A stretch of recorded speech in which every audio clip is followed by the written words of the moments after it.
राधे राधे। कैसे हैं आप सब लोग। मैं उमा शर्मा, मैं ग्रेटर नोएडा ज़ू 3 में रहती हूँ। बेसिकली मैं मथुरा से बिलोंग करती हूँ।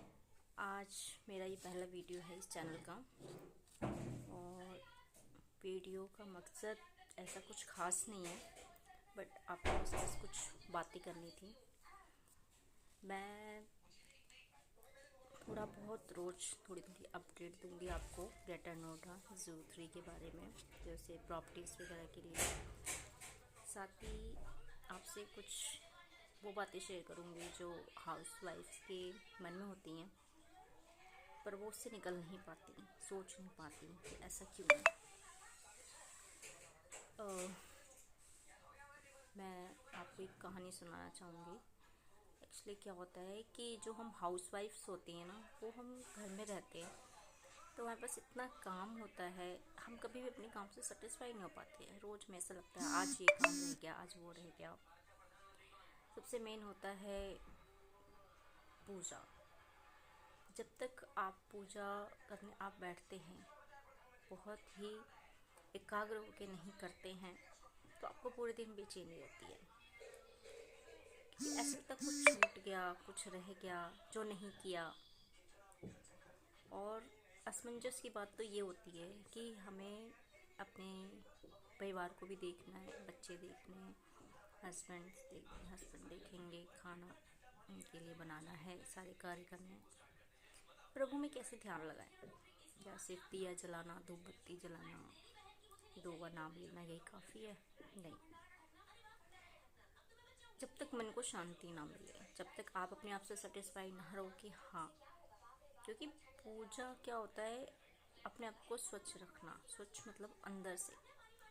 आप पूजा कर रहे हैं पर 4 लोगों से बातें कर रहे हैं, इधर उधर की बुराइयां कर रहे हैं, तो उस पूजा का कोई फ़ायदा नहीं है। तो मैं आपको एक कहानी बता दूँगी। एक माता जी थी, एक गांव में रहती थी। तो वो सुबह 4 बजे उठ के कान्हा जी को भोग लगाती थी, खिचड़ी बनाती थी। सुबह 4 बजे उठते ही भोजन बनाया और खिलाया। तो एक पंडित जी गुजरते हैं वहाँ से, पास में एक मंदिर होता है। पंडित जी कहते हैं, अरे मैया, आप ये क्या करती हैं? बिना नहाए धोए, बिना स्वच्छ हुए, बिना चौका साफ किए आपने बनाया भोजन और कान्हा जी को पवा दिया। ऐसा नहीं होता है।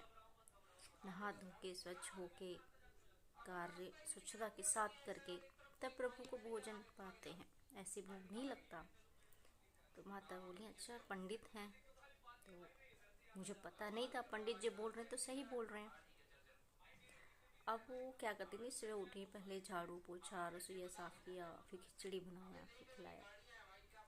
अब हमारे कान्हा जी का क्या है कि सुबह मंदिर खुलता था, उससे पहले ही वो कर्मा बाई की खिचड़ी, आपने सुना होगा, ऐसी ये माता थी, उनकी खिचड़ी खाते थे।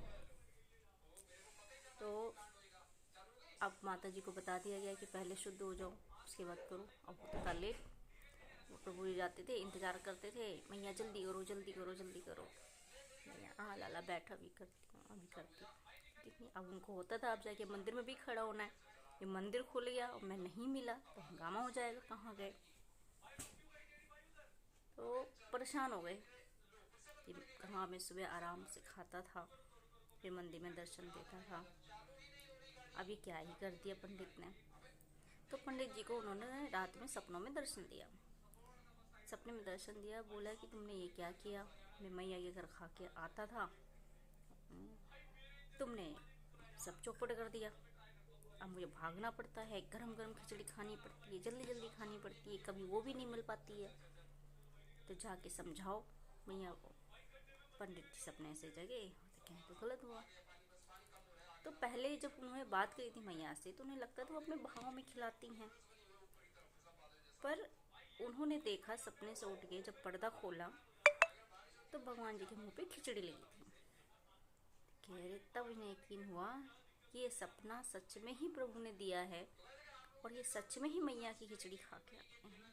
तो मैं इतना पुण्य करता हूँ, इतनी पूजा पाठ करता हूँ, आज तक प्रभु मेरे पास नहीं आए खाने, पर मैया के पास गए। मैया ने कितनी पुण्य किए होंगे। भागते भागते गए मैया के पास, मैया को समझाया, मैया मुझे माफ़ करो, प्रणाम किया। मैया सच में प्रभु आपके पास खिचड़ी खाने आते हैं, और आप मेरी बातों पे मत जाओ, आप जैसे पहले पवाती हैं आप वैसे ही पवाओ। प्रभु को इससे कोई वो नहीं है कि आपने रसोई साफ करी है नहीं करी है, वो तो प्यार के भूखे हैं, आप प्यार से जैसे खिला रही हैं वो वैसे ही खा रहे हैं। उन्होंने मैया को समझाया और मैया ने फिर वही रोटी शुरू कर दिया। तो इस कहानी का अर्थ ये निकलता है कि प्रभु भाव के भूखे हैं, वो भाव देखते हैं। अगर मान लो आप सुबह कर भी रही हैं, लेकिन उसमें आप चारों को देखिए कर रही हैं कि टिफ़िन नहीं बना है, बच्चों को खाना नहीं दे पा रही, क्योंकि आपको पहले भगवान जी को पवाना है, इसके लिए आप पूजा विधि करना है सब कुछ। तो उस पूजा का कोई मतलब नहीं है। आप जिस श्रद्धा भाव से जैसे भी आप प्रभु की सेवा करें, प्रभु वैसे ही स्वीकार करते हैं। तो ये इसलिए कहानी सुनाई क्योंकि मैं हाउस वाइफ हूँ, तो मुझे भी ऐसे ही लगता था कि पूजा ठीक से नहीं कर रही, आज ये छूट गया, आज वो छूट गया। पर सच्ची भक्ति, सबसे अच्छी पूजा तो वो है कि अपने आसपास अपने लोगों का ध्यान रखें, उनको पहले संतुष्ट करें। भगवान को तो सब पता है, वो तो हर कण कण में विराजमान है, उसे तो सब पता है, उसे क्या ही समझाने की ज़रूरत है। और जो कराता है वही तो कर रहा है। क्या उसके बिना कुछ भी हो सकता है? आपको सोचो, कुछ भी हो सकता है क्या? उसके बिना आप ये हाथ नहीं उठा सकते, उसके बिना आप बोल नहीं सकते हैं। तो ये आज की कहानी है, और साथ ही एक इन्फॉर्मेशन शेयर करना चाहती हूँ कि मैं एक नई शुरुआत करना चाह रही हूँ। मैं जहाँ रहती हूँ, मैं ज़ू 3 में रहती हूँ, ग्रेटर नोएडा में। आसपास बहुत कंपनीज़ हैं, बेनेट यूनिवर्सिटी है। तो मुझे लगता है कि हमें शुद्ध विचारों की ज़रूरत है, एकाग्रता की ज़रूरत है। तो मैं खाना प्रोवाइड करना चाहती हूँ, शुरुआत करना चाहती हूँ टिफ़िन सर्विस की, जिसमें बिना लहसुन और प्याज के ही खाना दूँगी। अब ये नई शुरुआत है। आप लोग कमेंट करिए, अगर किसी को चाहिए, किसी को सात्विक भोजन खाना है तो मुझे कमेंट करिएगा, नंबर दीजिए, मैं ज़रूर कांटेक्ट करूँगी। और लहसुन प्याज के बिना का मतलब ये है, क्योंकि देखिए हमारे जितने भी बड़े लोग हैं, हमारे साधु महात्मा सभी कहते हैं लहसुन प्याज वैसे बुरी चीज़ नहीं है, कई बीमारियों में ही काम आती हैं, पर उसको खाने से एकाग्रता नहीं होती है। और किसी भी चीज़ के लिए जब तक आप एकाग्र नहीं हो रहे हैं, पूरा ध्यान नहीं देंगे, उस चीज़ में आप सक्सेस नहीं हो सकते। चाहे वो पढ़ाई हो, चाहे ऑफिस का काम हो, चाहे कुछ भी हो, एकाग्र होना बहुत ज़रूरी है। और आजकल के ज़माने में तो इतना टाइम किसी के पास है नहीं, वो बहुत ही कम ऐसे लोग हैं जो बैठ के सुबह प्रणाम करते हो। मैं खुद नहीं कर पाती। तो कुछ नहीं, तो एक छोटी शुरुआत करते हैं, सात्विक भोजन पे आते हैं। यहाँ कोई ऐसा होटल या ऐसा कुछ भी नहीं है जहाँ पे आपको सात्विक भोजन मिलता हो।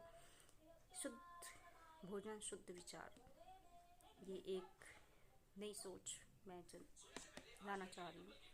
और मैं बिना लहसुन प्याज का खाना टिफ़िन देना चाहूँगी।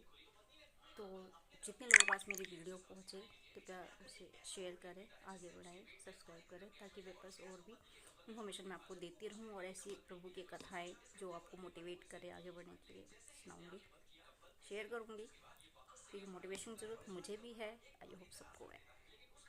तो बस आज के लिए इतना ही। नमस्कार, राधे राधे।